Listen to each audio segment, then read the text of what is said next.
Okay, so we will begin with our sharing today. I am sure you would have noticed by now that whenever people come here, we do not teach, neither do we preach.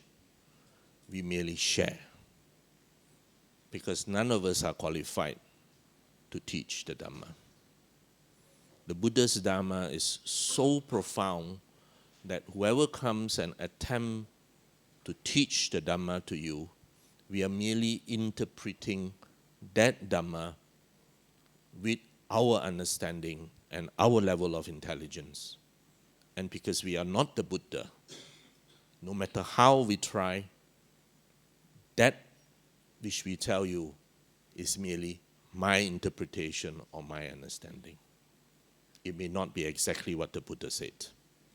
That's why we can only come and share the Dhamma. Your teacher is ultimately the Dhamma itself.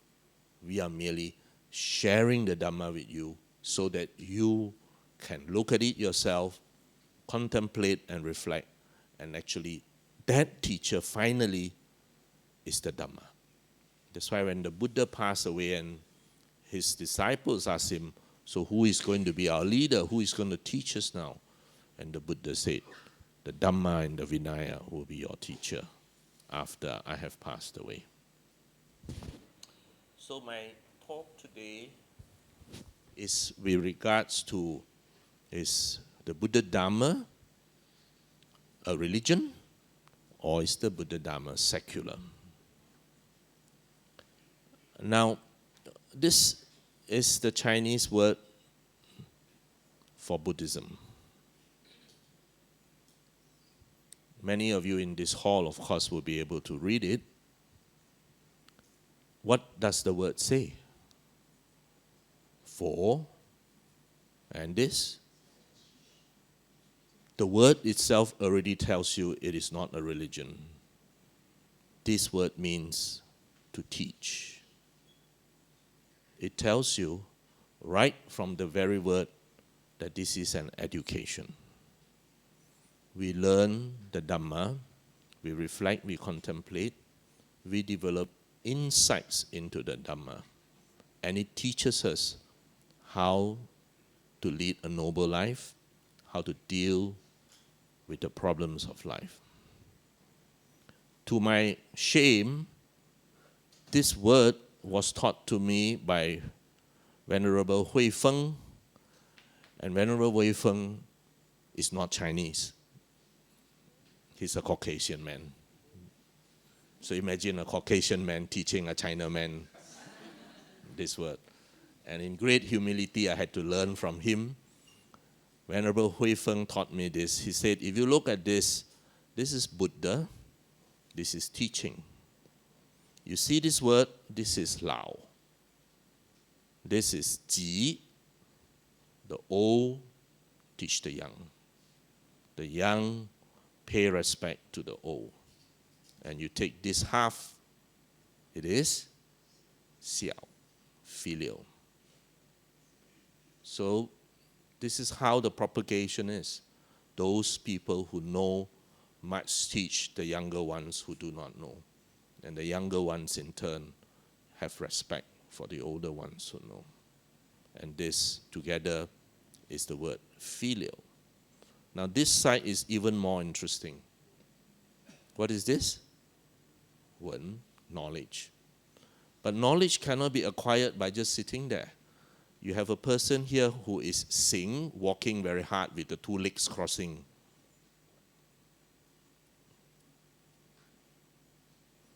And more interesting, on top, he's holding a rotan. So you need discipline. You need discipline and hard work. The whole word taken in composite to educate someone. So even if you look at the Chinese word for Buddhism, it is not religion. It is an education which requires us to learn and practice and then transform ourselves. Learning without practicing is not useful, and if not transformative of our nature, is also not useful. And so what do we learn? We learn this. And what is this? For, far. What is far? The Chinese had no word for Dhamma. So when Buddhism spread to China, they had to create a word for the word Dhamma. But the people who created these words were very wise people who are really people with deep insight into the Dhamma. People who know what the Dhamma is. The Dhamma is not something magical or mythical. The Dhamma is the way the world is, the way nature is, the way that life is. So this is how it is. We learn it and we live in accordance with it. We do not go against it. We in fact move along with it to create the least resistance so that you have the minimum of suffering. And that's why when they chose the word, this is water and this is chu qi, chut, to go. You flow or it flows like water with the least resistance. Water will just flow naturally through the path of least resistance. When you learn the Dhamma, you will go through this life with the least resistance. Because the more resistance you create, either by yourself or mentally, the more pain, the more suffering. Okay? So, if we look, you will see that the Chinese word means rule or law, or by extension model or pattern, and the composite of the two characters sui and chu qi, the chu. So what have we learned from there? That one, the Dhamma has to be learned. It is an education. The Buddha Dhamma or Buddhism is not a religion that you accept and pray. That is not going to transform you. You have to learn the Dhamma and transform yourself. We all took refuge just now.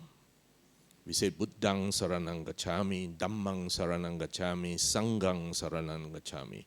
And we say we take refuge in the Buddha, the Dhamma, and the Sangha.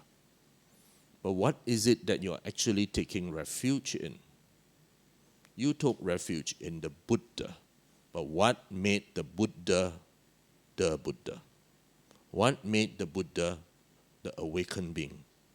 The word Buddha is not a name. The word is a title for someone who has bodhi, who is awakened. You are taking refuge in that enlightened state of mind. But what made that being enlightened or awakened? It's the Dhamma. It is his knowledge of the Dhamma. It is his wisdom of the Dhamma that made him the Buddha. And we say we take refuge in the Sangha, the Arya Sangha. What makes the Sangha the Arya Sangha? It is their knowledge, their insight of the Dhamma. So ultimately we are taking refuge in the Dhamma. We are taking refuge in the way the world is working. We are taking refuge in doing what is in accordance with the Dhamma. You are actually taking refuge in wisdom. How to deal with the vicissitudes of life. You are not taking refuge in a person. You are taking refuge in wisdom. If we look at other theistic beliefs, what are they taking refuge in? They are taking refuge in the external, in a being that can wipe off sins, in a being that can give you what you want, in a being that can offer you eternal life. What is effectively the refuge? It's power. The power to say, all that I've done wrong is gone, wiped away. The power to say, I might be the worst person on earth, but because I subscribe to you, I go to a heaven. That is a refuge in a power, in an ability to do for you what you cannot do. The Buddha Dhamma is the opposite. It is not refuge in the external. It is refuge in the internal. In your ability to learn the way the world works, in your ability to understand the way the world works, and then deal with it accordingly. Your refuge is in wisdom, not in an external being. Okay? If you believe that an external being can wipe away all your sins and make you perfect, there's no one to stop you. I only will ask, use your wisdom. So I can rape, I can murder, I can do anything, and I go to jail, and before I die, I confess all my sin, and then I will meet you in heaven, although you have been a saint your whole life. Congratulations, we are going to be in the same company. And similarly, I was just teasing Brother Winston, who threatened that if you do not go to this place for dinner, you will go to hell. We will go to hell. So then I explained, actually hell is not a bad place because all the intellectuals are technically speaking in hell. So you have very good company from Galileo to Newton to Gandhi to Confucius to the Buddha and to all the engineers in this room. So the engineers would have made it nice and air conditioned. We will have water supply and all that, you know. We would have made the desert an oasis. So we would have converted it. So that's not a bad place. So I want to show you how the British Museum interpret the word Dhamma. If you go to the British Museum, you will see many, many images stolen from India of the Buddha's life, and of course one of which is teaching the first discourse. And here they interpret it, that these blah, blah, blah, blah, blah, blah, and what it found. They flank the wheel of the Dhamma, and they interpret the Dharma not as the Buddha's teaching, not as what Buddhists believe, but as the cosmic law, which I think is a pretty good interpretation. Because as I said, the Buddha did not invent the Dhamma, the Buddha did not make something out of nothing, he merely saw that this is the way the world is. This is the way the world works. This is the way nature works. So if you live in accordance with the way nature works, you will be a happy person.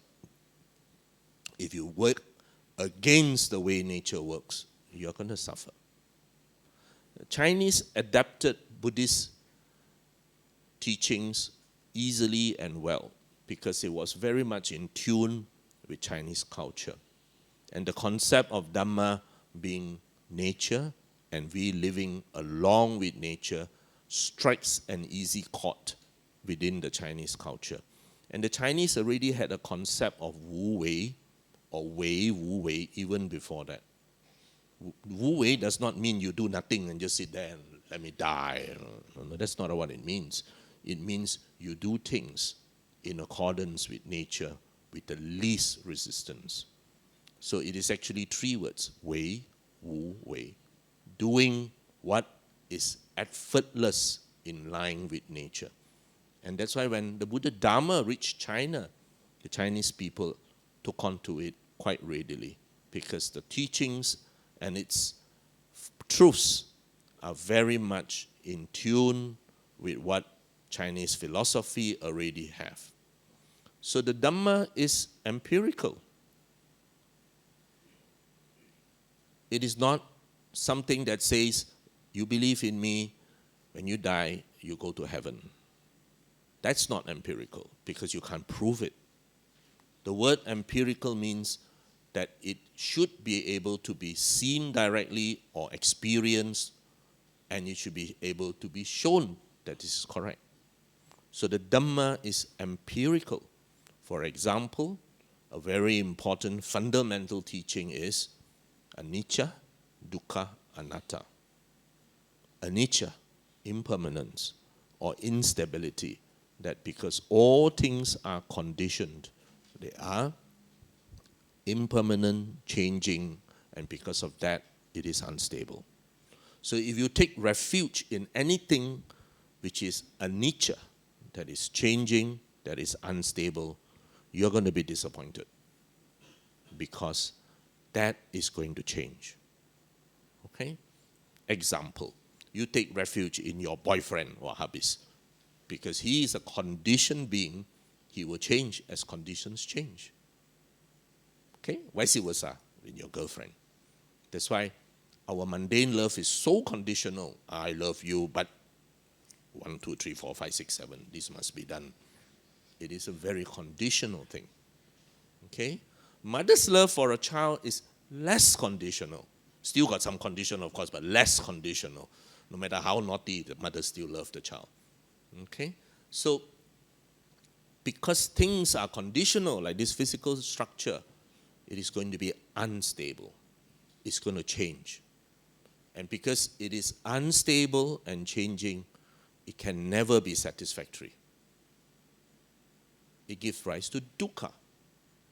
Dukkha exists because things will never turn out the way you want it to be. There will always be differences. And why is it? It's because it is non-self. You can't control it. You cannot even control your own body. You can't. Venerable Ratanasara was sick last week. That's why I became his locum. He cannot control his body. The body will become sick because of causes and conditions. You can't will your body not to be healthy all the time. Sickness will arise because of causes and conditions. So the Dhamma is empirical. You can verify it yourself. That's why just now you chanted the qualities of the Dhamma. That it is santitiko, akkaliko, ehipasiko. All this means that you who is interested can verify the Buddha's teachings by yourself. Anything you cannot verify is conjecture, and that you keep in the back, not to be kept in the front. What you want to verify is it the truth? So my next part is what is the truth? What is the truth? Because this is what you are going to be taking refuge in. A truth is a truth because it does not change with location, time, or culture. To say that something is the truth would mean to say that whether it is 100 years ago or 500 years from now, it must still remain truthful. Whether it is in Malaysia, Singapore, Hong Kong, or in a European country, it must also remain truthful. So it must be independent of time and space for it to remain a truth. That's why when you say, these are the laws of physics, these laws apply. Now, what is a truth in the Buddha Dhamma? A truth in the Buddha Dhamma is similarly seen that way. When you say, this is the truth, it must hold true. So, are all things impermanent? Ask yourself, check yourself, and see whether it is permanent or impermanent. So somebody very smart told me once, a diamond, Dr. Wong, is permanent. So I Googled on the internet and found a video and showed it to the person. You know that if you just take a diamond, one of those diamonds the ladies are wearing, 1 karat, 2 karat, and you just subject that diamond to high heat, what do you think will happen to that diamond? It will burn like charcoal, literally, and becomes just carbon. So please don't subject your diamond to high heat. All you need to do is subject your diamond to high heat. because diamond is pure carbon with all bonds completely occupied by carbon molecule. So all you need to do is take a flame burner and zzz on the diamond and you'll get a nice fire. Because congratulations, you just had the most expensive barbecue. So even a diamond is not permanent. Ladies, don't get conned. Now, anicca. The teacher said all conditional things are anicca or impermanent. You can verify it yourself. Anything that came together because of conditions, as conditions change, they change. Are all things dukkha? You can verify it yourself similarly. Now the difficult one to verify is anatta. And that is why the understanding of non-self, you are almost close to the door of Nibbana. If you can verify non-self yourself. The Buddha in fact said that any wise person can see anicca. Any wise person can see dukkha. What is difficult for him to see is anatta, which is non-self. Not no self, but non-self. Of course you have a self. Just that self is always changing. That self is an energy, a mass of protoplasm that is always changing. Okay? So the Buddha insisted that you must see these truths for yourself. And then only you accept them as truth. Whether you believe in the Buddha is immaterial, because there is nothing to believe. In the Buddha Dhamma, there is nothing to believe. Everything you must verify. So there's a difference between faith, which is how we walk by starting on the path. Remember you said the 5 faculties? You start with the faculty of faith. Then you have the faculty of energy. You have the faculty of mindfulness. You have the faculty of samadhi or stillness. And then the faculty of wisdom. These are the 5 faculties which you have. We all begin with the faculty of faith. This is what the Buddha said. What is faith in Buddhism is faith in what you just chanted. Iti Pitso Bhagawa, etc. That is faith in the Buddha Dhamma. Okay? But faith is only the beginning of the 5 faculties. You have to take the effort, the virya, the energy to work, contemplate, reflect, verify yourself. Every moment, mindfully, developing a mind that is still, and you will see yourself with wisdom that this is true. Okay?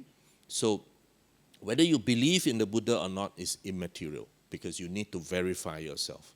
So, if I were to tell you that you've got 2 arms and 2 legs, and you say, okay, I believe Dr. Wong, I got 2 arms and 2 legs.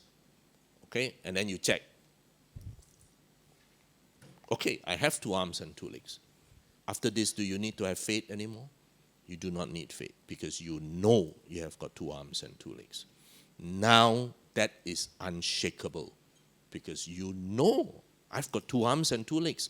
Not because Dr. Wong said I've got 2 arms and 2 legs, but because I have verified myself that I have 2 arms and 2 legs. So, you are taking refuge in the truths of life and then learning how to deal with these truths. Because a delusion is something that people believe in despite a total lack of evidence. If there is an absolute lack of evidence and you still believe in something, that, the Buddha said, is a delusion. What are the 3 poisons? Greed, hatred, and delusion. San Tu in Chinese. Tan, Chen. What did the Chinese use for the word delusion? Qi Xin. I like the word because it's a strong word which conveys the message. You do not have any evidence for it, and yet you believe in it. You literally qi xin. Tan Chen Ci. The first time I learned this was 20, 30 years ago, and I actually found, why did the Chinese use such a strong word for delusion? It took me many years before I actually understood why such a strong word was used for the word delusion. Because when you have got absolutely no evidence and you still believe it, that is a delusion. And this, the Buddha said, are the three poisons. Greed, you understand. Hatred,嗔恨心, you understand. Now the third one, the Buddha insisted that your minds must be cleared of delusion. And he said, even what I teach, you must not accept unless you verify it yourself. I am not aware of any other teacher who ever made his students do that. Okay? Even his students, his direct students, had to verify before they accept. So for us, similarly, the Buddha doesn't want you to have delusions. Do not walk around with delusions. Do not walk around, if I were to tell you, you believe in me, I will bring you to this place. If you actually believe that, you deserve to be called Qi Dr. Wong say, you believe in me, I'll bring you. I'll bring you to Chiang Rai if you believe in me by tomorrow. And you actually believe you really Qi. Okay? So the Buddha said, please use your manu. That is why you are called manusya. You are human beings with that faculty of intellect. Intellect, the Buddha looked at mind not just as mind. He looked at mind very, very scientifically, very close to what modern medicine look at mind. We just say mind, but the Buddha doesn't use the word mind. He's very, very specific. In modern medicine, we say, oh, you've got the brain stem, which what keeps you alive, or your vital functions. And then we got the limbic system on top of the brain stem, which basically is our emotion, our mood. And on top of that, we have the neocortex, which is what gives you the ability to count, maths, poetry, art, write beautiful essays. Intellect. The Buddha called that aspect, intellect, manu. And that's why you are manusya. You are beings with that ability, with that faculty to think for yourself. And the emotional mind, the Buddha called chitta. Do not let your chitta control your mind. Let your manu control your decisions. And we suffer because there is a dissonance between our chitta and our manu. We just took the 5 precepts. Intellectually, we all accept that the 5 precepts are good. But we often break the 5 precepts because our emotion drives us the opposite direction. So when you have a dissonance between your manu and your chitta, you're going to have dukkha. Okay? So, now, when you learn this, you will find that as you walk this path, you will become more and more happy. Because the Buddha gave you first the opportunity to use your own mind, to develop your own wisdom, and to be the main driver, not something external. And the Buddha's main aim is what? What is his main aim in all of us learning the Dhamma? Not for you to become multi-billionaires. Along the way, if you become a multi-billionaire and you didn't break any precept, that's fine. Please don't misunderstand that becoming a Buddhist means you're going to be poor for the rest of your life. No, the Buddha said it is fine to make as much money as you can without breaking the precepts. That the Buddha called righteous wealth. Wealth earned by the strength of your arm, the sweat of your brow, without breaking the 5 precepts, is righteous wealth. That wealth, the Buddha even taught you how to use it well, but that's another talk. We are not going to talk about it. So it's fine to be rich, but don't break the 5 precepts. It's fine to earn millions, but don't harm people in your earning of millions. Okay? Now, Singapore Buddhist Fellowship, I know, is trying to develop new building, new home. They need lots of money. Metta Lodge is about to complete our new home. It costs us 10 million, the structure. I tapik that fundraising committee that they can raise 10 million in 10 months. I really tapik them. How they can do it, I have absolutely no idea, but they did it. Okay? It's a huge amount of money which they have to raise The contractor says, I can even build the building faster. We have to tell him, slow down, we got no money to pay you. Because you got to pay progress payment. So please slow down, don't build so fast. Many of you already had been to the building. That's our new home. Okay? So there were lots of people who donated big amounts of money. There's one uncle like posing there, sitting at the back for many years at Metal Lodge, just quietly sitting at the back. Never ask question, never raise his hand, never object, never give opinion. When we were raising money, he said, I will donate 1 million. So I said, if you've got 10 of you, uncle, we don't need to raise money already. All we need is 10 of them at the back. No need to raise money. All right, but of course we had to, no choice. But this is what I mean. There's nothing wrong. Okay, so don't bring that misconception that being a Buddhist means you're going to be poor. No, no, no. Righteous wealth earned rightfully without the breaking the 5 precepts. Use that money well to benefit everyone. So, as you learn this Dhamma, as you learn to act not against the way the world is, but in tune with the way the world is, what is its aim? The Buddha had only one aim, to make you good, happy people.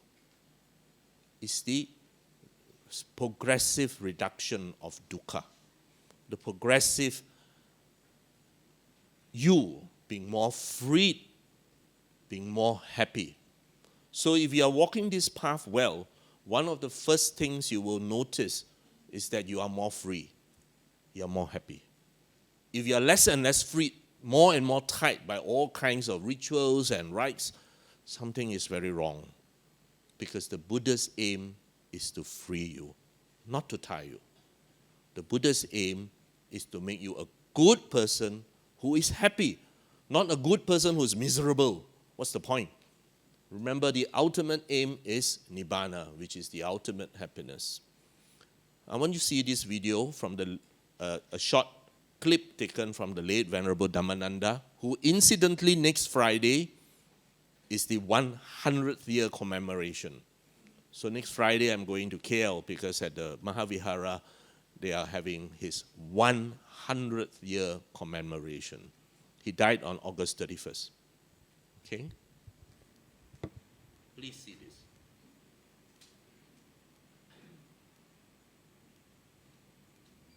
Indeed. The word religion and Buddhism. People always ask, is Buddhism a religion? If the meaning of that word, binding to God, then we cannot say Buddhism is not a religion.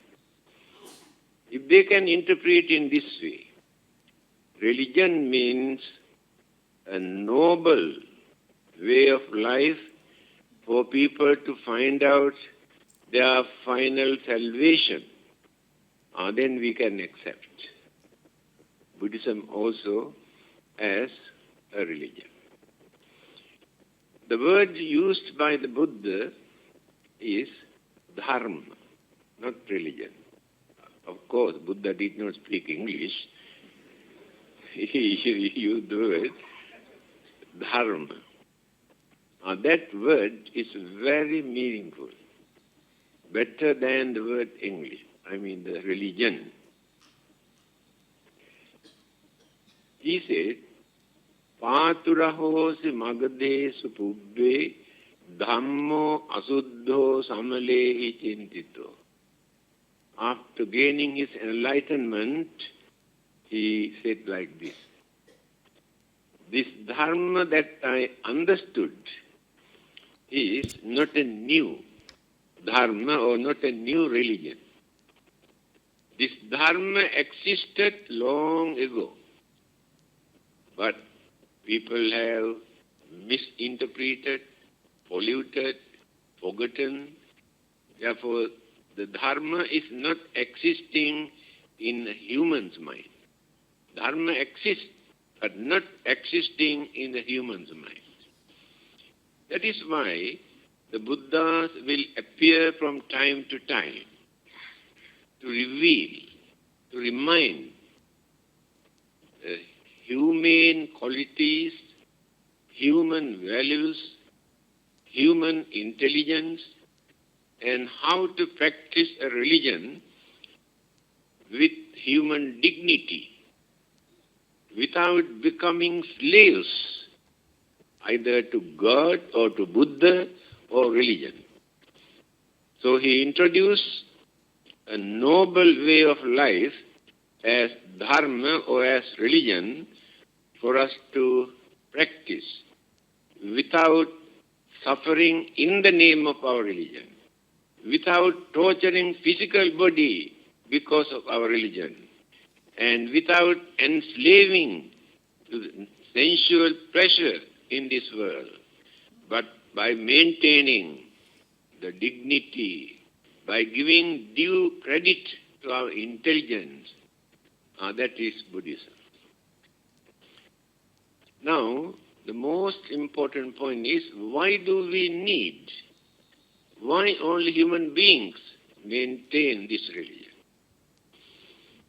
Because of human intelligence. This intelligence we cannot find in any other living beings. Hell, the spirit, ghosts, animals, and devas, brahmas, so-called divine beings also do not have this human intelligence. That is why only a human being can become a Buddha. But God cannot become a Buddha. That intelligence is not there. When human beings developed, cultivate, purified, the mind then gained the enlightenment. It is called Buddhahood. Only human beings can do that. Human mind is very advanced. It has taken, according to scientific discoveries, more than 4 million years to develop this human mind up to this extent and the formations of physical body in this manner. They say at least 4 million years. Therefore, the belief that people maintain human life is created by God at once is rejected by the intellectuals. Recently, Pope John is the living God on this earth for Catholics. He made an announcement. It appeared in the State Times. I got the paper cutting. He said, human beings were not created by the God. Who says? Pope. They come into existence due to gradual development of evolution. When the Charles theory of evolution, Charles Darwin, introduced this evolution, they had a very big battle for nearly 100 years not to accept this evolution. Finally, they came to know.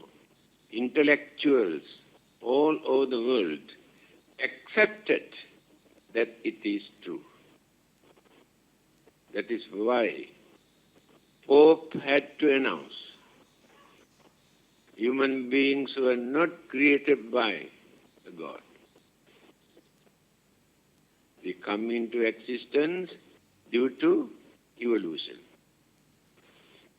So, the intelligence that we maintain today is so advanced.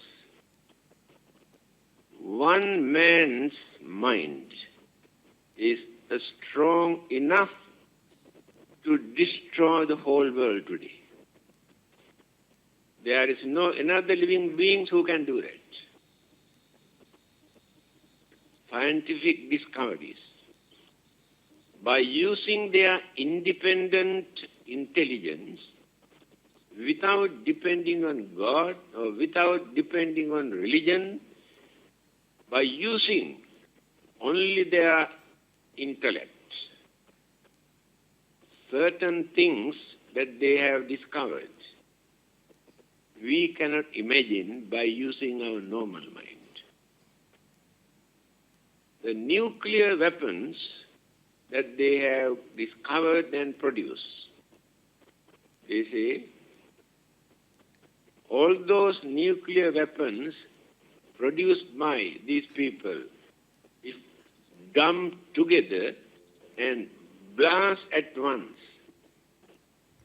within half an hour, the whole world turned into ashes. Whose work is done? Human mind.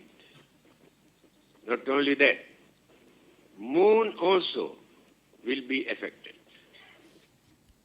Now, this is very important from the viewpoint of Buddhism because we need to evolve. What you are doing as you train your mind is that you are actually evolving your mind to a higher state of function. As I said earlier, your three brains, you can't overrule your brain stem, which is the oldest brain. That's the same brain the dinosaur had, the lizard have, and which we have. When doctors test whether your brain dead, all the reflexes that we do is looking at your brain stem activity. That is the oldest part of the brain, the old software, the operating system of your human body, which cannot be overruled. And then we evolved the limbic system, loyalty. That's why dogs have a very well evolved limbic system. They are very, very loyal. And then, of course, human beings evolved the neocortex, and that's why we've got the forehead. We will continue to evolve. That's why if you look at movies, the Martians all look like that. Their neocortex presumably is much bigger. But as you evolve further, what we are trying to do is to make intellect be the dominant force. Most of you in this room are old enough to have watched Star Trek. You will remember Mr. Spock in Star Trek. He's the scientific officer of the Starship Enterprise. Okay, if you don't remember, means you're too young, it's okay, I forgive you. But Mr. Spock is not human. Mr. Spock is, remember, Vulcan, a far more advanced civilization that was destroyed, unfortunately, in one war. And in his civilization, it is always the intellect that rules over the emotions. And that is why when Mr. Spock worked with human colleagues on the Starship Enterprise, he always could not understand why human beings behave in the way human beings behave. Okay? And he will always say that famous word, that's illogical. Because he thinks that our decisions are not made logically. They are based on emotions. That's why every time Captain says something, he will say, that's illogical. So we will continue to evolve as we have evolved for many, many years. Now, human beings, unfortunately, love quick solutions. We want big brothers for which we can give our problems to someone. We want big brothers that we can offload our problems. The Buddha said,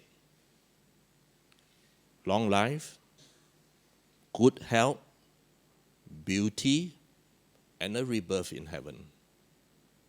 He said, everybody wants that. Everybody wants long life, good health, beauty, and a rebirth in heaven. And the Buddha said, if prayers can accomplish that, everyone will have long life, good health, beauty, and a rebirth in heaven. And he told his students, look around. Just look around and see for yourself. Do you see evidence of that? So you see evidence of the opposite. And the Buddha said that prayers do not do that. Instead, he said, if you want long life, you want good health, you want beauty, you want a rebirth in heaven, then you create the conditions for it. Then you will have it. But not by simply praying. Now, that is horribly bad advertisement. But it is true. As far as advertising is concerned, it's bad. But it is truth. I have a very good friend in Johor Bahru. He used to be a very, very evangelical person. Waving, threatening me with hell. But over the years, he has given up. Maybe I've influenced him, but he has given up. And so now he tells me the tricks of the trade, off the record. He said, Wong, the reason why you people will never be successful is because your strategy is wrong. So when he explains to me, it's actually correct. He's very logical. He said, for it to be successful, you must have the McDonald philosophy. What is the McDonald philosophy? He said, I did it with the McDonald philosophy. That's why I'm so successful. You people are not doing it with the McDonald philosophy. That's why you will never be successful. So he said, what is the McDonald philosophy? He said, you walk into McDonald, you look, Happy Meal, $9.99. Set A, set B, set C. Simple, he said. Very, very simple. No need to study dependent origination. No need to study Abhidhamma. No need to study all those things. Just set A, set B, set C. Very simple. Take it, you have a happy meal. So he said first, it must be so simple that even the simpleton can say, I want set A. You are not providing that. I was providing that. Okay? Second, he said, look at your Buddhist center. Look at McDonald's. Free Wi-Fi, piped-in music, nice comfy chair. You are not providing it. So you'll never be popular. He said, you guys sit on the floor. Who wants to sit on the floor? You want comfortable lounge chairs. There, you failed again. Third, he said, location, location, location. That is McDonald philosophy number 3. No matter how high the rent, it does not matter. You must have the location. Because you have a product that must be visible. You put your product in BF West on top of Neo's building, who is going to see it? You must be in, what's that big building in town? The Ion, there you're going to be successful, he said. Don't care how much the rental, he said. We will get back the money. So, what he said is absolutely correct. It may not be truth, as I explained earlier, but for marketing, what he said is absolutely correct.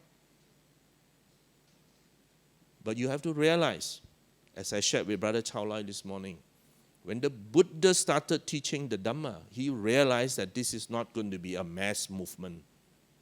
It was only for those with little dust in their eyes. In fact, the Buddha was reluctant to teach the Dhamma at the beginning because he said most people are going the opposite direction. This is a world where sensual gratification is the prime concern of people. They are not going to see the Dhamma, which is in the opposite grain. And finally, he taught it for those with little dust in their eyes. There will be some, like in BF West, with little dust in their eyes, who will say, I have seen dukkha, I need to exit dukkha, and this is truth. This is not a delusion that I subscribe to, but this is truth. So I congratulate you. You are people with little dust in their eyes. You have taken the effort to go to Vivo, then take bus, come here, Bad location. I have to sit on the floor, poor people. No free Wi-Fi for all of you. So please realize that what the Buddha's teachings are not things to patronize us, not things to say you bow to me 100 times, you're okay. No. In fact, Nowhere did he ever say, you bow to me, you're okay. In fact, for those monks who admired him, he scolded them, what are you looking at me for? Right? The point is that he asks you to use your intellect. Just like what the late Chief Venerable Dhammananda said. Your intellect must come in and ask why. I'm going to show you a short clip. Very short, this one.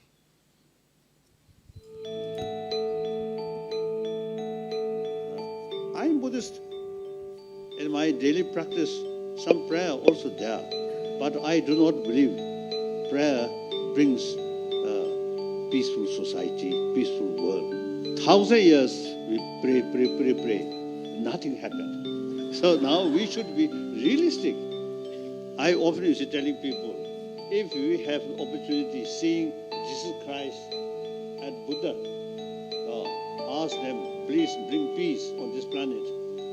Then certainly they will say, who creates violence? If violence created by God, then, oh yes, relevant to appeal God. But violence we created. So I think certainly Buddha and Jesus Christ, I think, tell us, oh, you create a problem. So it is your responsibility to solve this.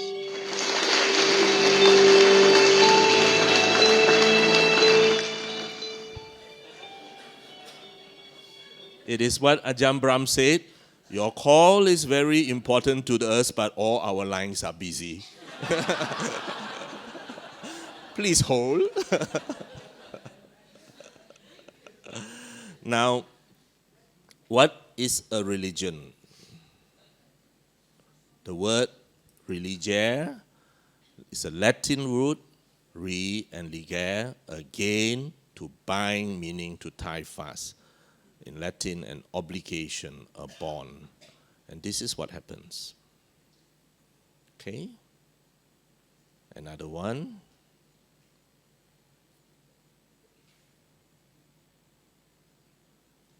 The Buddha taught the opposite. He said, cut the knot, not tie more knots. When the Buddha sent the first group of arahants out, when the first batch graduated and went out, he told the first batch of graduates at the commemoration address, he said, now you are freed from all human and divine bondage. Notice what the Buddha said. Human bondage, we understand. Lots of us are bound by human bondages. Oh, you're a girl, you can't do this. Oh, you're a boy, you're not supposed to do this, etc., etc. We are all familiar. But the Buddha didn't just say human bondages. He said, now you are freed from all human and divine bondages. The goal of Buddhism is liberation, not to tie you more and more and more. That's why I have shared this many, many a times. What are the three fetters the Sotapanna has broken? The Sotapanna is the one who has entered the stream. His foot just put masuk air only, just entered the stream. Remember the Chinese word for Dhamma? Sui and Chu. The Sotapan has merely now just put his foot in the sui only, the stream enterer. But he has already broken three fetters. What's the first fetter? He has no more the fetter of doubt. He knows he got 2 arms and 2 legs. He doesn't have to believe that I've got 2 arms and 2 legs. I know I've got 2 arms and 2 legs. So the Buddha is now asking you, look at my teachings and see, is it correct? Is it true? I've already explained the word truth to you. If you have seen it for yourself, this is correct, this is truth. Now you know you have got 2 arms, you know you have got 2 legs. You have gone beyond faith now. You do not need to doubt. The Sotapanna has broken doubt. What's the second fetter the Sotapanna has broken? Self. But does the Sotapanna know fully that, oh, I am so selfless, I'm not going to do anything with regards to a self? No. This you need to understand from the three minds that I explained earlier. The Sotapanna Manu has understood that there is non-self. He has understood in theory that this is not myself. But does the Sotapanna still have my and mine? He still has. His chitta is still, this is mine. That's why in the Kameka Sutta, Kameka was a very senior monk who was sick. All his students thought, oh, he's an Arahant. The news somehow spread to him, and he said, oh, those people think I'm an Arahant. And so the Venerable Kameka got out of his sick bed and went to see, and he said to his students, while I have understood that this is not myself, I still have feelings of my and mine. That means his Manu, theoretical understanding, this is not myself. But he still behaved, this is mine, this is my computer. These are my emotions. But what's the third thing that the Sotapanna has broken? What's the third fetter? The third fetter the Sotapanna has broken is attachment to rites and rituals. I am not saying that rites and rituals are unimportant, and that we should throw it all away. No. We need rites and rituals for collective activity. Just like just now, we did our puja. That's a rite. That's a ritual. But rites and rituals do not make you awaken. Rites and rituals are educational aids. It is very important for you to realize that while you started by saying homage to the Buddha, Namo Tassa, we pay homage to the teacher. The first lesson I shared yesterday to the youth, what is the Buddha's first teaching after his enlightenment? People will say Dhammacakkappavattana Sutta. Undergraduate level, as I said last week, pass. Postgraduate level, fail. Because the first teaching of the Buddha after his enlightenment is not the Dhammacakkappavattana Sutta. The first teaching of the Buddha after his awakening was that he stood in gratitude, paying respect to the Bodhi tree. The first lesson the Buddha showed us in action after his awakening is the lesson in gratitude. A lesson in gratitude. That's why we must be grateful for all the things that we have. All right?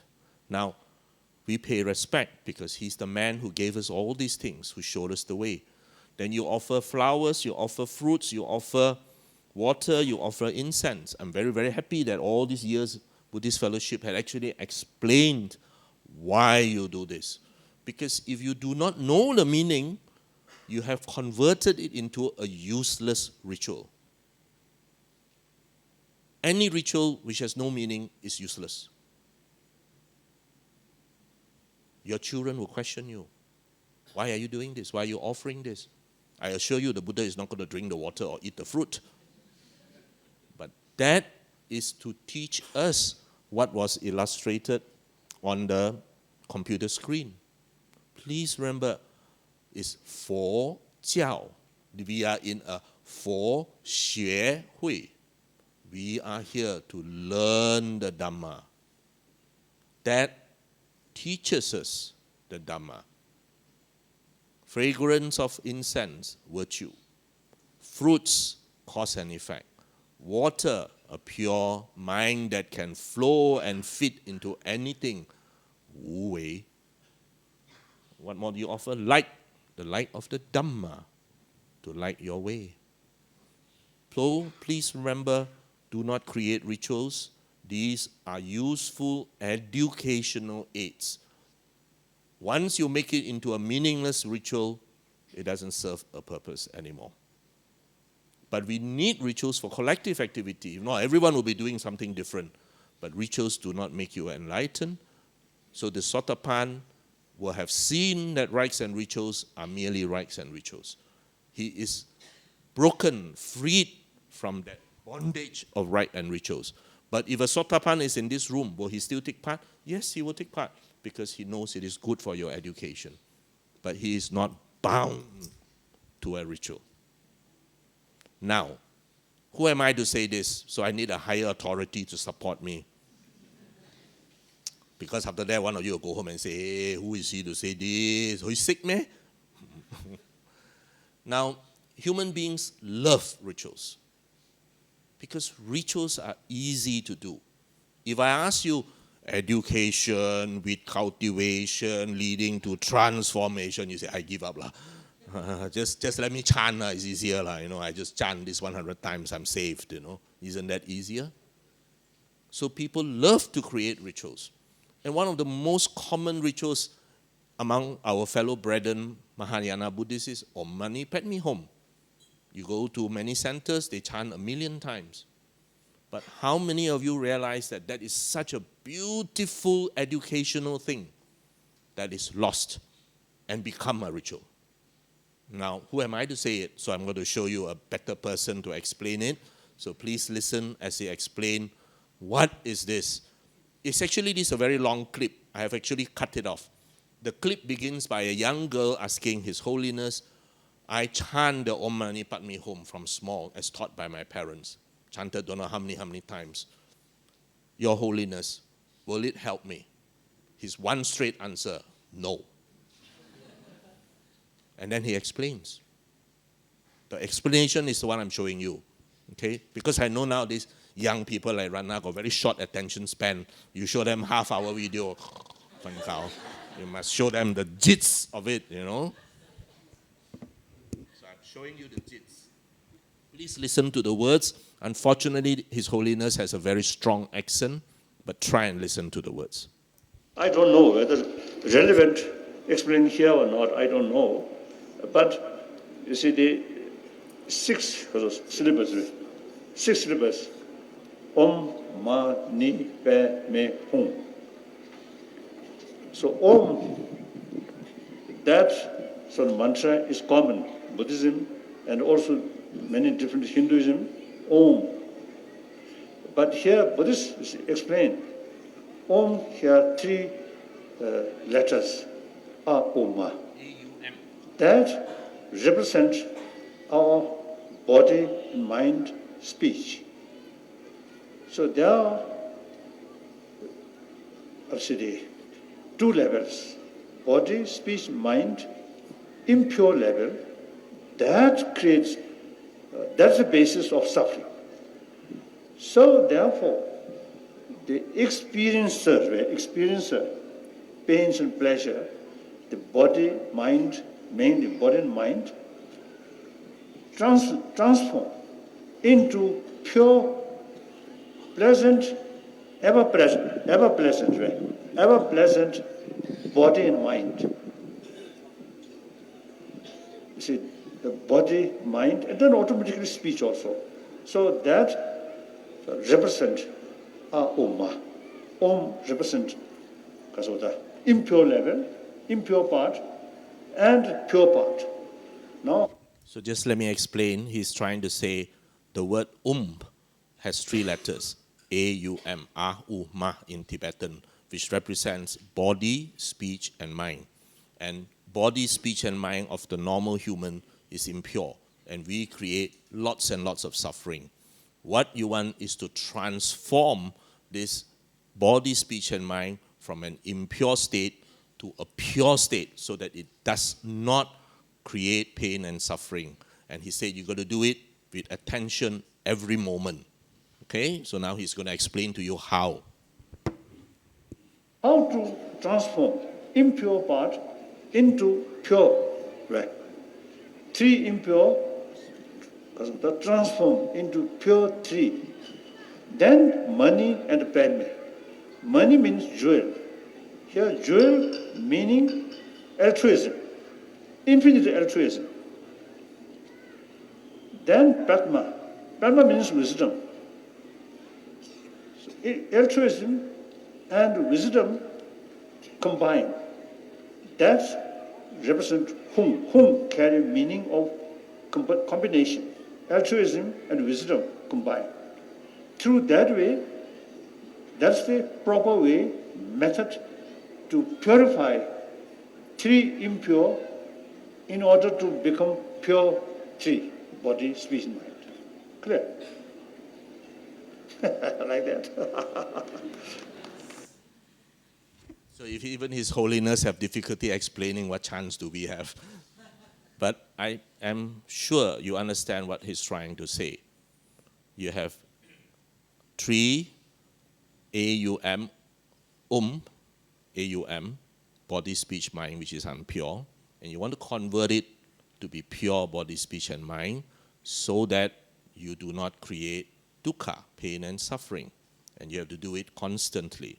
But how do you transform body, speech, and mind, which is impure, to body, speech, and mind, which is pure? So he said the next two words, mani and padme. Mani is jewel. What is the jewel in Buddhism? The jewel in Buddhism is benevolence, which in Theravada is under right thoughts. Infinite altruism. In Theravada, you right view, right thoughts. Right thoughts, there are three groups. One group is benevolence. That means you must do all that you can to help. Okay? Infinite altruism. But infinite altruism cannot stand alone. It must always be paired with padme, which is wisdom. Okay? That's why you go to Nalandas in Sedang, you find that they purposely put two pillars in the shrine hall. One pillar to represent benevolence, and a second pillar to represent wisdom. Because this is the two pillars which hold up the Buddha Dhamma. So, home means combine. When you practice combining infinite altruism with wisdom, which is what you're trying to develop, then you convert your three impure body, speech, mind into the three pure body, speech, mind. So this little mantra, Mani Padme Hum, is a constant reminder to people that this is what you need to practice. This is what you need to do. But to do it is difficult. To do that is relatively easy. So it has become a ritual instead of a teaching. So we also very brilliantly convert all this into rituals. So please remember, there are no rituals in the Buddha Dhamma. As far as lay people like us is concerned, the total number of rituals is 0. The only rituals in the Buddha Dhamma is for the Sangha. When, for example, ordination procedure, the Bhakti-mokha on full moon and new moon, or Katina robe offering, yes, there are prescribed rituals in the Vinaya. But for lay people like you and me, the total number of rituals is 0. 0. How many of you were at last year's Vachana in KL, organized by Nalanda? Yeah, Ratna is there, Brother Henry is there, quite a few number is there. One of the questions that was raised in the discussion which I moderated is with regards to rites and rituals. And so somebody asked, Venerable Akachita, you remember? How often should I take the Buddhang Saranang Gacchami? Remember? And he answered, well, that depends on whether you are a visitor, you're an ordinary member, or you're a life member, he said. If you're a life member, he said once a year, good enough. You're an ordinary member, maybe once a month. If you're a visitor, then of course every time you come, you do it. All right? That was said at Vachana. And the reason is, why he said it is because people have made it a ritual. It no longer has meaning. People just say it for the sake of saying it. And again, at one time when Ajahn Brahm was in Metta Lodge, morning puja, we offered to Ajahn at the morning meal, we did the 5 precept. Then lunch one, we did the 5 precept. Then the night talk, we did the 5 precept. And he said, enough, just take once in a day, cukup already. And don't have to keep on doing this over and over again, because you guys are no longer doing it with intention. You are just doing it because we have to say panati, pata. Half the fellas are mind somewhere else. So he said, no, don't keep on doing it. Just once a day is more than enough. All right, so please remember, the purpose of the Buddha Dhamma is liberation, freedom, so that you can use your intellect wisely, so that you can be a happy person. The purpose is not to tie you down with more rites, with more rituals. So come back to the basic question. Is it a religion? if you say by religion, we mean, as defined in Oxford Dictionary, that there must be dogma, there must be liturgy, there must be rites and rituals to follow, then Buddhism is not a religion. But if by religion you mean somebody who is going to be a better person, benevolent, kind, and wise, somebody who has got the ability to utilize all this for the good of mankind, then yes, you can call it a religion. But as far as religion which restricts you, binds you, this can eat, this cannot eat, then the Buddha Dhamma has none of that. We do not have. In fact, there are no commandments in the Buddha Dhamma. For lay people, only 5 precepts. And out of the 5 precepts, 4 are for the other person. Only the 5th precept is for you. So basically, I only have 1 precept, the 5th precept. 4 precepts is for Brother Jerry, for Brother Pang Hong. I only have 1 precept, the 5th precept. Right? Think about it. You've got 5 precepts. 4 of those precepts protects the other person. Only 1 precept is for you. So if that 1 precept we cannot keep, then very difficult. Okay? Because I got plenty of students, medical students. They will say, Dr. Wong, birthday, little bit. Then I say, standard answer. I catch one of the female students and I say, can she be a little bit pregnant? You can't be a little bit pregnant. You're either pregnant or you're not pregnant. Okay? Because if you don't take alcohol, you don't take intoxicants, no one will offer it to you. If you take little bit, then so-and-so wedding people will offer. So-and-so birthday people will offer. So it's very, very difficult. So to me, it's very simple. I only have 1 precept. Only 1, which is the 5th precept. Okay?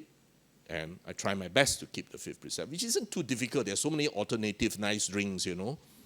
There's so many other alternative drinks. We don't have. Brother Chang Wee can always give me nice Chinese tea.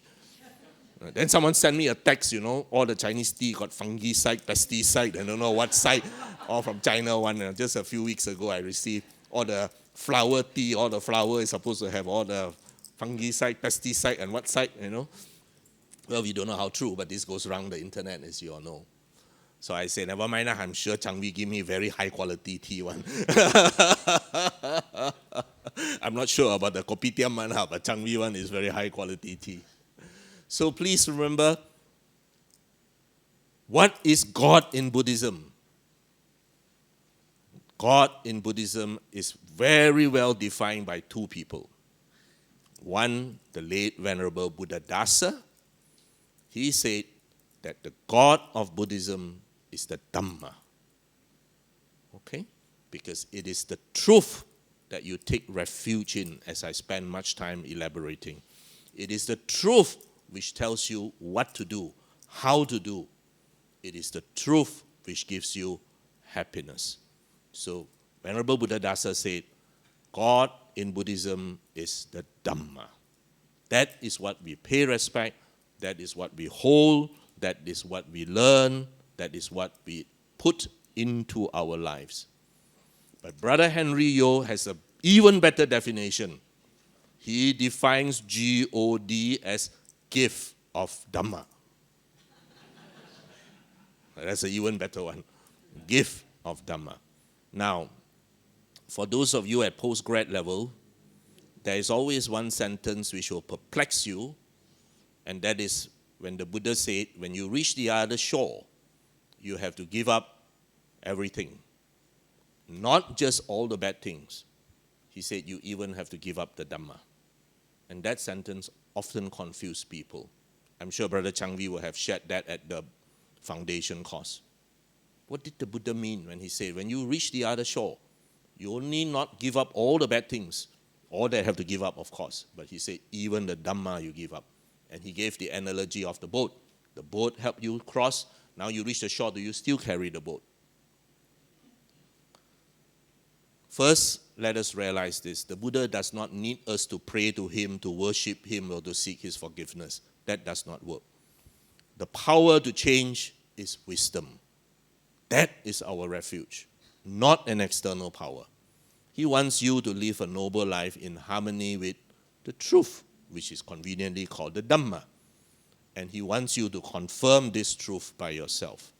So you need to read, understand, attend Brother Chai Chai, Brother Chang Wei's Dhamma Foundation course, sister as well. I've noticed 3 people teaching regularly.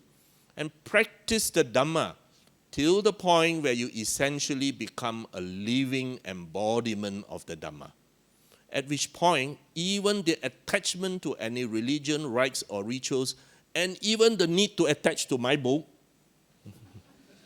to the words or to the icons, dissipate. You do not need it. Now you understand why the Buddha said that when you reach the other shore, when you become awakening, reaching the other shore is just a metaphor for awakening. Even the Dhamma can be left behind. Because now you are the living embodiment already. You don't need to carry Dr. Wong's book around. You live this. Now, I'm going to end by showing you this. This is what we do most of the time. I am not joking. I shared this at Metta Lodge. I shared this on the internet. This is what most of us, even in this room, do. Even I do. We are all doing this. My apologies to the Arahant in this room. But the non-Arahant, we are all doing this. And what are we doing? So why does he pray to a double cheeseburger? The answer is we all are doing it. It's either called our favorite food, which is pretty benign, or for some others it's money, for some others it's women, for some others it's fame, for some others it's power, for some others it's Bikin bag, for some others it's Hermes bag, and the list goes on. The question is, when will we, sitting in this room, realize it is a hamburger? When you realize that this is just a hamburger, then you are awakened. Your priorities will change. So do not ask the Venerable, how high is my attainment, how deep is my meditation, what jhana have I reached, etc. Just look at your own life and see what are my priorities. And ask yourself, am I still worshipping a hamburger? Then you know where you are. Thank you.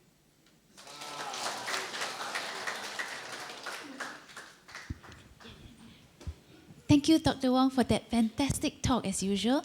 I invite any questions from the floor. Anybody has any questions from Dr. Wong?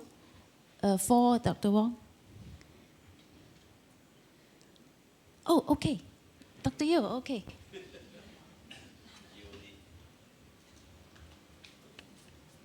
Just for the benefit of others, because a Christian friend sent me a critique of the Buddhist Dhamma and concept of rebirth. So actually, later on the path, we can even drop the idea of karma and rebirth. Is it true?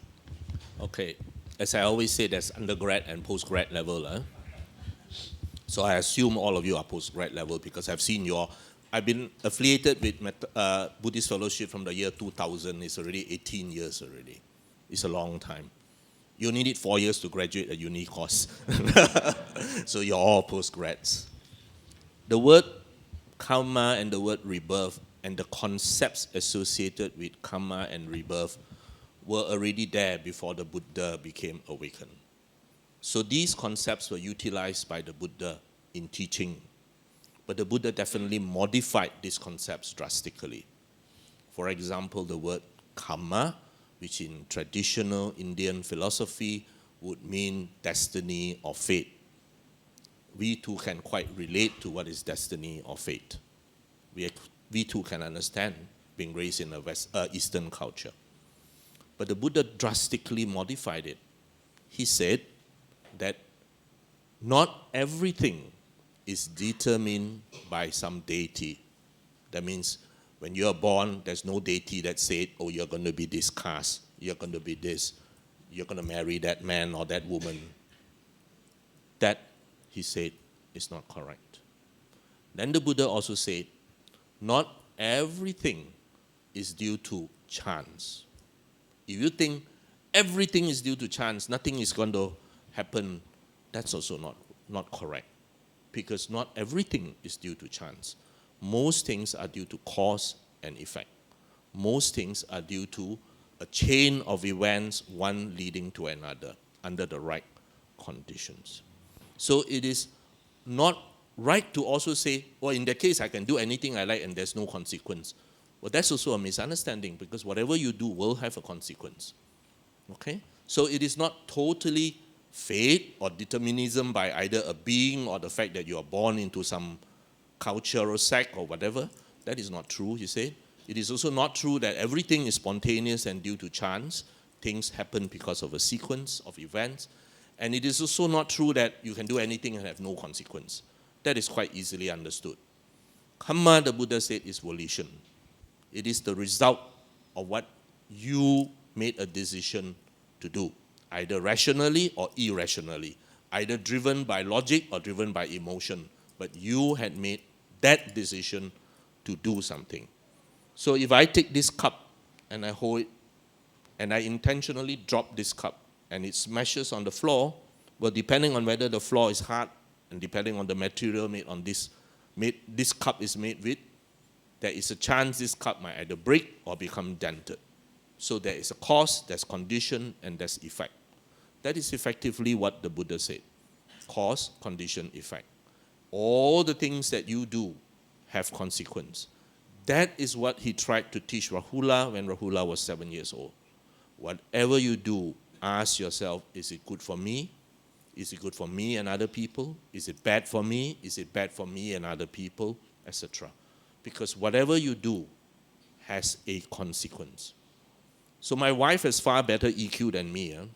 So my wife told me, or rather informed me, that all we need to do is to teach the children that there is a result of all they do. If they can learn that lesson, that whatever you make a decision to do, there is a consequence for which you have to face. If our children can learn that lesson, she said, the rest they can learn themselves. Because that is the fundamental basis of Buddha Dhamma. Cause, condition, effect. You want to be a good person, you create good deeds, you have the conditions, you create the conditions, and you end up good. So, do not interpret karma as some celestial accountant somewhere, somebody keeping record. There is none. It is a natural flow of events. And the Buddha chastised Venerable Mahakashyapa when he tried to see what will happen. He said, you can't. Karma is just too complicated. Okay? So, cause and effect. Karma, vipaka. There is a cause, under the condition, there is an effect. Then the second thing is rebirth. There are no appropriate words. The word reincarnation is completely wrong. The article that Brother Henry sent to me is on reincarnation, with one Ang Mo professor trying to explain it. It is completely wrong because there is nothing to reincarnate. Reincarnate implies A go to B, go to C, go to D. That is against the Buddha's teaching. In a discourse that the Buddha gave to the Venerable Sati, the Buddha made it very clear that there is no such thing. The Venerable Sati thought it is the consciousness which moves from point A to point B to point C to point D. The Buddha said no.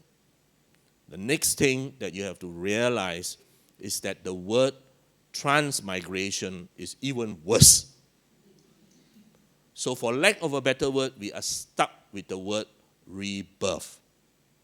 But even the word rebirth is not a good word, because even the word rebirth implies that there is something that is reborn. Remember the Buddha's teaching on anicca, dukkha, anatta. The third characteristic is non-self. Not no self, but non-self. So you have a self, but it is constantly changing, constantly evolving. You do not have a permanent self. You do not have something concrete that can burn in hell and not die. You do not have something concrete that can live eternity in heaven and not change. The Buddha said, it does not happen that way. 不是这样的. Okay? Now, then how do we reconcile this? That there is a future. And the Buddha's beautiful reconciliation is dependent origination. The whole teaching of Paticca Samuppada tries to explain to you this. And in Paticca Samuppada, if you understand Paticca Samuppada, you are almost an arahant, because it is very difficult to understand. The Venerable Ananda made a sweeping statement that it is easy to understand, and the Buddha had to chastise him again by saying, no, dependent origination is very difficult and very profound. The Venerable Ananda at the time was not an arahant, so even he did not understand it fully. But in our attempts to look at this middle path between what the Buddha mean by there is no permanent being and yet a concept of, for lack of a better word, rebirth, you look at dependent origination. And you will see in dependent origination that when you have craving, when you have attachment is upadana in Pali, and the Buddha called attachment fuel of samsara. He calls upadana, our attachments, the fuel which drives you in samsara. So what did the Buddha say? When you have craving, you have upadana that follows. First you have craving. I crave for something. Now I have something. I'm holding onto something that I refuse to let go. And what does that lead to next? What it leads to next is bhava. Bhava means becoming, evolving into something. That's why you got metta bhavana, to train your mind to be full of loving kindness. You got samatha bhavana, to train your mind to be still. You got vipassana bhavana. All of it means you want your mind to evolve, to become, to be trained into something. So the word that comes after upadana is bhava. You actually become. You become something. And after that, only is the word jati, which means birth. So if you look at the sequence of the Buddha's teachings, becoming precedes birth. Before becoming are the conditions that creates becoming, which is craving and attachment. So most people understand, because I am born, I exist. But the Buddha did not teach that. The Buddha's teaching is, because you exist, you are born. You have got craving, attachment, becoming, and then birth. So that's why the Buddha said, the being that will be is not exactly you. The being that will be is also not exactly completely different from you, because that being that comes in arose because of you. All right? So people, that night when someone asked me almost the same question in Metta Lodge, a Singaporean who was there actually asked, then in the case, can I simply do anything I like afterward? The being that comes into being, not exactly me. What? Well, I said, you are also not exactly you 1 hour from now. Even 1 hour from now, you are already not exactly you. That 1 hour from now is already slightly different from you. There is continuity. So, a common metaphor people use is prayer beads. They say, oh, this gave rise to this, gave rise to this. But I was taught at Fo Guang San that even this metaphor is wrong, because that prayer bead has a string in the middle. There is no string. A better metaphor is, it's just a river. The water in the river can be drunk by somebody and become something else. The water in the river can become snow, can become ice, can become a cloud. It keeps on being transformed into various states.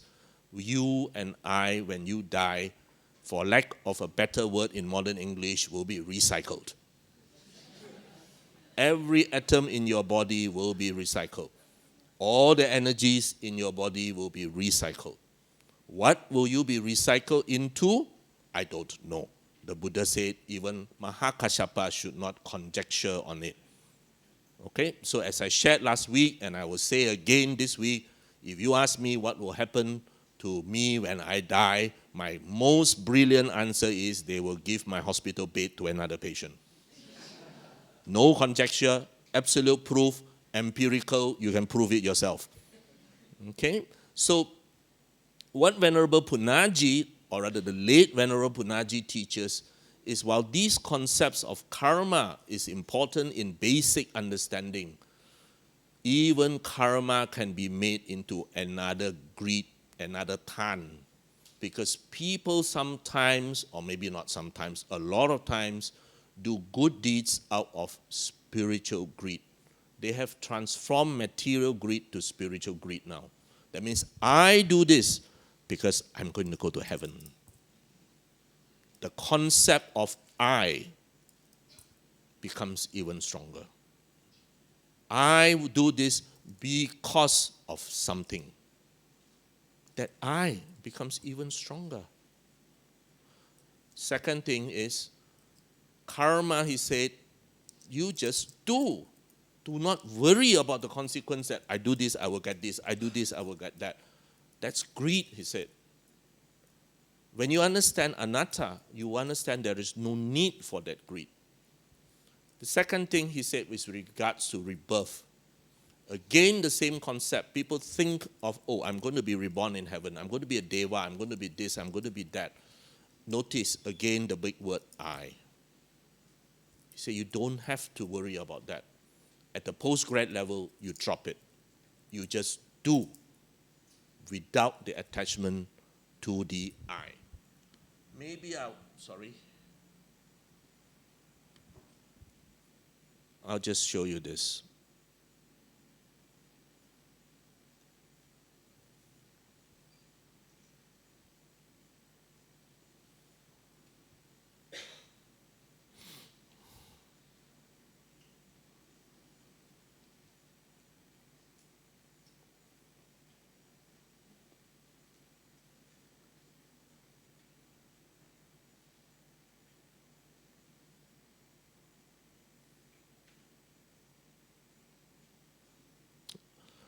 That's why the understanding of anatta is the door to awakening.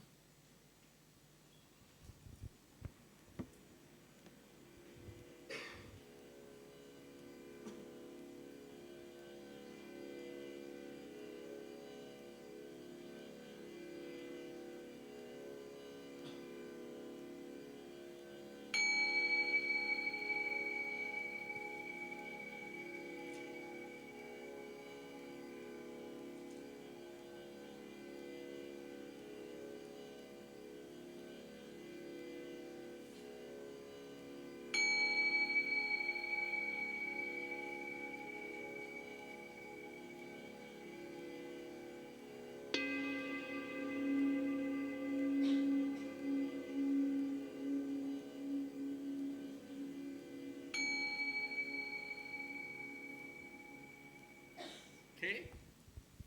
Now, if you understand this, congratulations, you're almost on the door of awakening. If you still do not understand, please attend Dhamma Foundation course.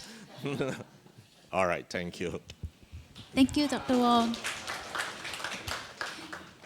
If there are no more questions, we will just go into announcements.